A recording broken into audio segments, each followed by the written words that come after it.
Hello students, welcome to my YouTube channel बेंजाकम classes. तो ये मेरी पॉलीमर केमिस्ट्री की सेकंड वीडियो है। आई जस्ट होप आप सबने मेरी फर्स्ट वाली वीडियो देखी होगी। तो इसमें हम पढ़ते हैं मोलर ऑस्मोमेट्री। ये किसके लिए यूज होती है? ये नंबर एवरेज मोलिकुलर वेट को मेजर करने के लिए यूज होती है। अब इसके लिए जो इम्पोर्टेंट टॉपिक है वो है इसका ग्राफ। ठीक है, ग्राफ और जो इसकी इक्वेशन है उससे रिलेटेड क्वेश्चन आते हैं, इन सब से नहीं आएंगे। ओके, बट मैं एक बार थोड़ा बता दूँ ये क्या होता है।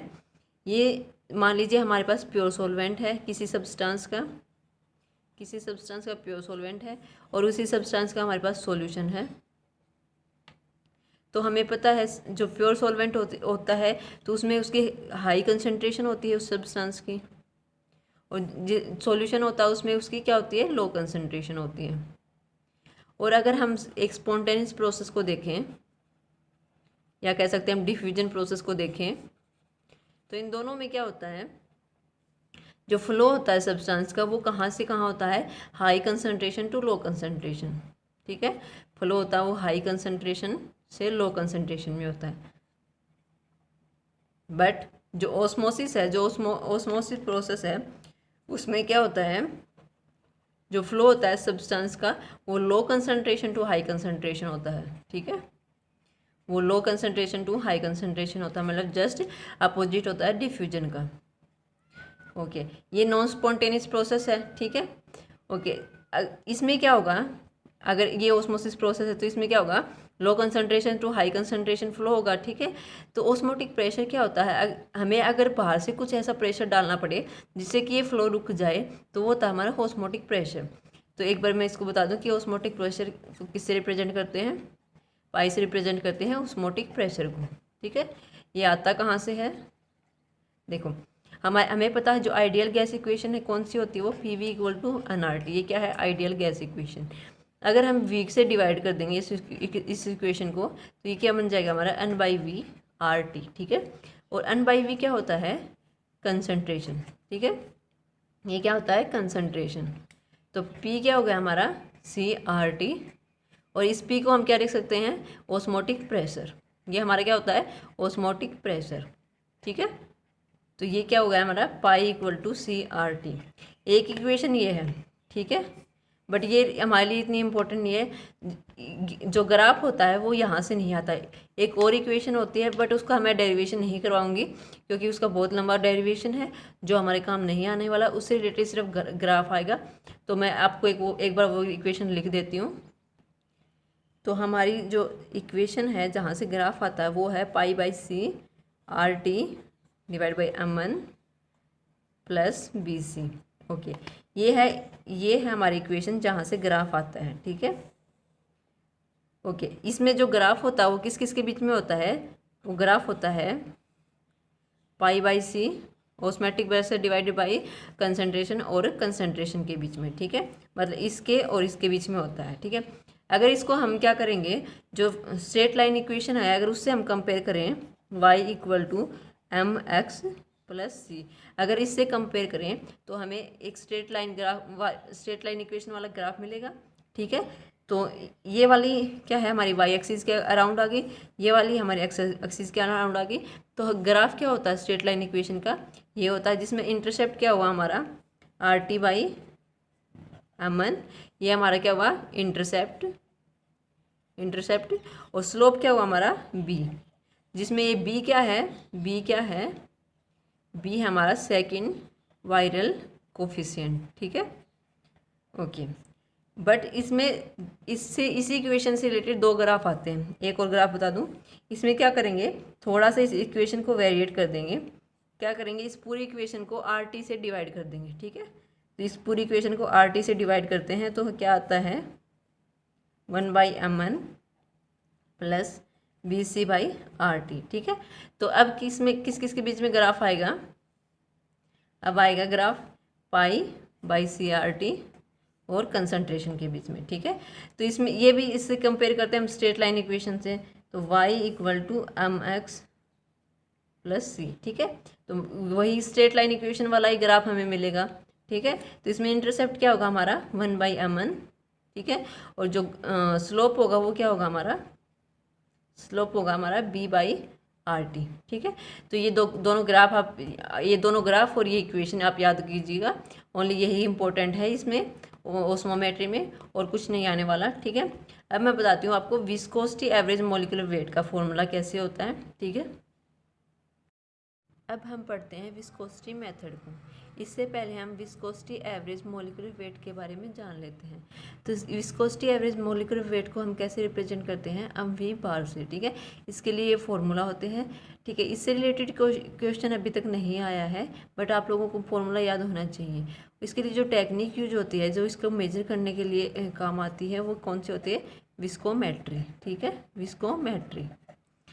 अब हम बात करते हैं विस्कोसिटी मेथड। सबसे पहले हम जान लेते हैं कि विस्कोसिटी क्या होती है। तो विस्कोसिटी क्या होती है, रेजिस्टेंस टू फ्लो, फ्लो में रेजिस्टेंस, रुकावट होना, ठीक है, वो क्या होती है विस्कोसिटी। जैसे हमारे पास क्या है, वाटर है और हनी है, तो हमें पता है हनी की क्या होगी, विस्कोसिटी ज़्यादा होगी, मतलब वो जल्दी जल्दी फ्लो नहीं कर पाएगा, बट वाटर इजीली फ्लो कर सकता है।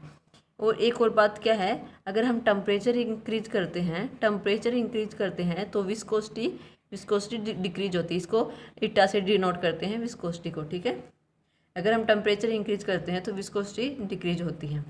अब हम बात करते हैं रिलेटिव विस्कोसिटी की। ये 3-4 फॉर्मूले हैं, आपको याद रखने हैं, सिर्फ फॉर्मूले याद रखने हैं आप लोगों को। तो रिलेटिव विस्कोसिटी क्या होती है, रिलेटिव विस्कोसिटी ये क्या होती है, viscosity of A solution, viscosity of A solution divided by viscosity of pure solvent, ठीक है, विस्कोसिटी ऑफ प्योर सॉल्वेंट। आपको सिर्फ फॉर्मूले याद कर रखने हैं। एक फॉर्मूला आ गया हमारा ये रिलेटिव विस्कोसिटी का।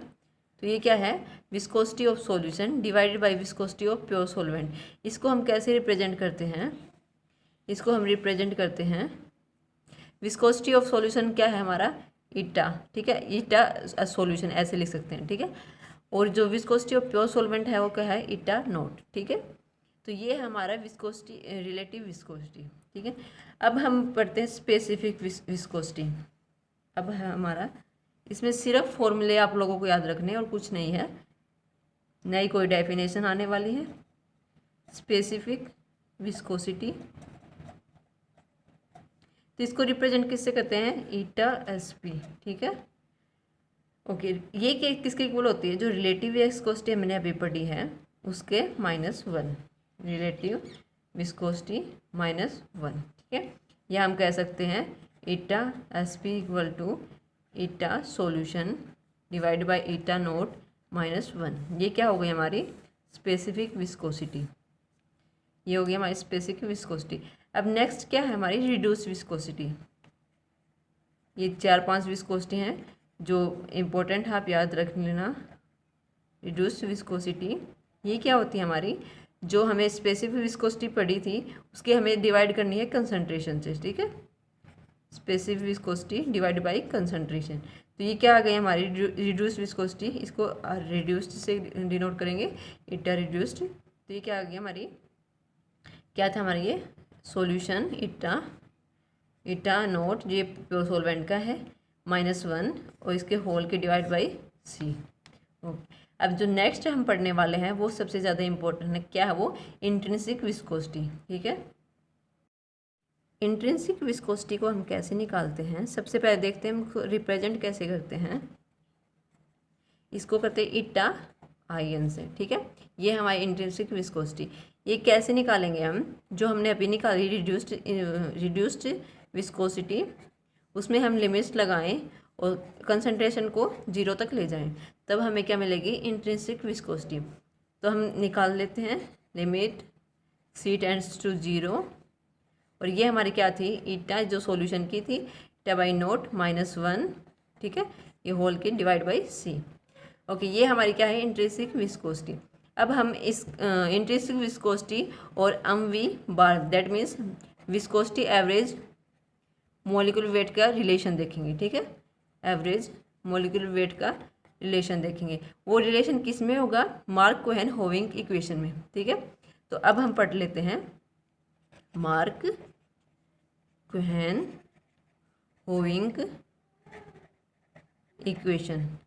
ये इम्पोर्टेंट है, इससे क्वेश्चन आते हैं, ठीक है, ये इम्पोर्टेंट है। ओके, इसमें क्या है, रिलेशन है किस किस के बीच में, relation between intrinsic viscosity and viscosity average molecular weight, ठीक है, विस्कोसिटी एवरेज मोलिकुलर वेट, इन दोनों के बीच में रिलेशन दिखा रखा है इसमें। तो हमें इसका सिर्फ इक्वेशन याद रखनी है, कोई डेरिवेशन याद नहीं रखना है इसका, और क्या रखना है, इसका ग्राफ, ग्राफ इम्पोर्टेंट है।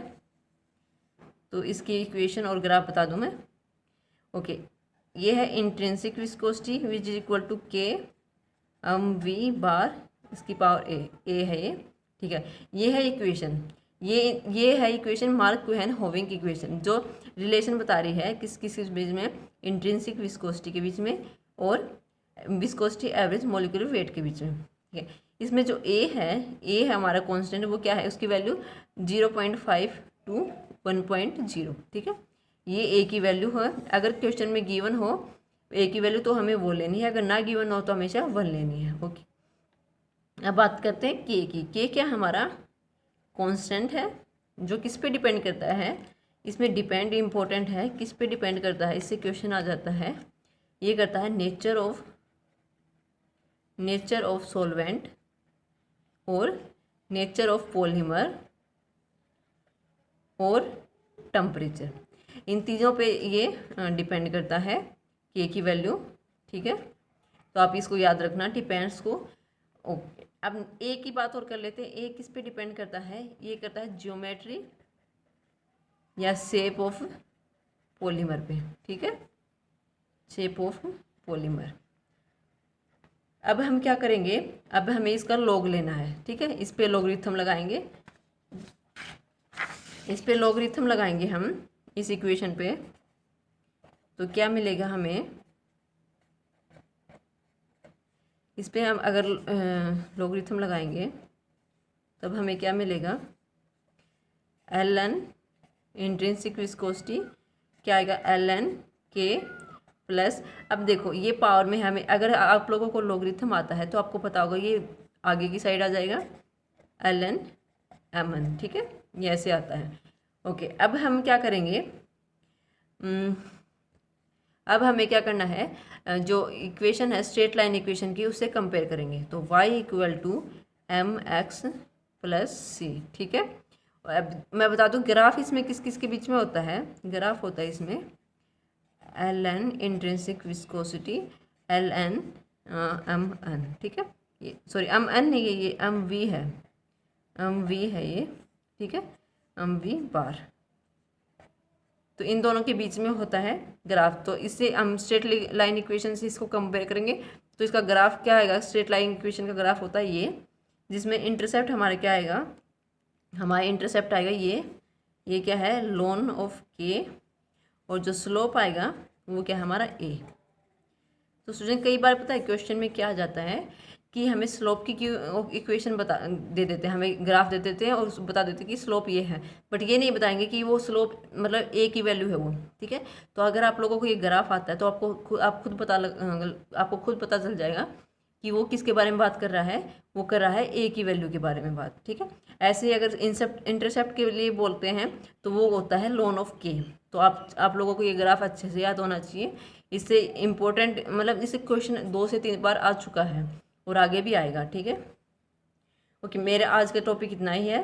कल वाले टॉपिक में हम करेंगे फ्लोर इक्वेशन और कुछ इंपॉर्टेंट फॉर्मूला है, और उसके साथ ही काइनेटिक्स ऑफ पॉलीमराइजेशन करेंगे, उससे भी 2 से 3 बार क्वेश्चन आ चुके हैं। तो आई जस्ट होप आप लोगों को मेरी ये वीडियो मतलब पसंद आई होगी। तो मेरी वीडियो को लाइक कीजिए, अपने दोस्तों को शेयर कीजिए और मेरे चैनल को सब्सक्राइब कीजिए। Thank you.